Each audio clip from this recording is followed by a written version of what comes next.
Free flop అంటే ఏంటి అని చాలా మంది నన్ను అడుగుతూ ఉంటారు. సో ఫ్రీ ఫ్లాప్ చెప్పే ముందు ఫ్లాప్ అంటే ఏంటో చెప్తాను. ఫ్లాప్ అంటే ఏంటి అంటే మన ఫర్ ఎగ్జాంపుల్ నోటి క్యాన్సర్ ఉంది అనుకోండి పేషెంట్కి, నాలుక మీదే క్యాన్సర్ ఉంది.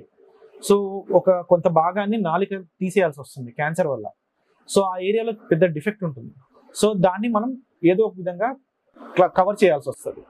సో దాన్ని ఫ్లాప్ ద్వారా కవర్ చేయొచ్చు. ఫ్లాప్ అంటే ఏం లేదు, ఇప్పుడు ఫర్ ఎగ్జాంపుల్ స్కిన్ కానీ శరీరంలో అంటే యూజువల్గా చేతి నుంచి కానీ కాళ్ళ నుంచి కానీ ఒక పార్ట్ ఆఫ్ స్కిన్ తీస్తారనమాట.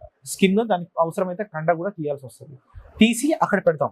మరి వేరే చోటు నుంచి అక్కడ తీస్తే దానికి రక్త ప్రసరణ అనేది అవసరం.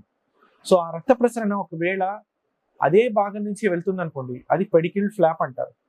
అదే ఫ్లాప్ యొక్క రక్తనాళాలని వేరే చోట రక్తనాళాలని మైక్రోస్కోప్ ద్వారా కనెక్ట్ చేసాము అనుకోండి, దాన్ని ఫ్రీ ఫ్లాప్ అంటారు.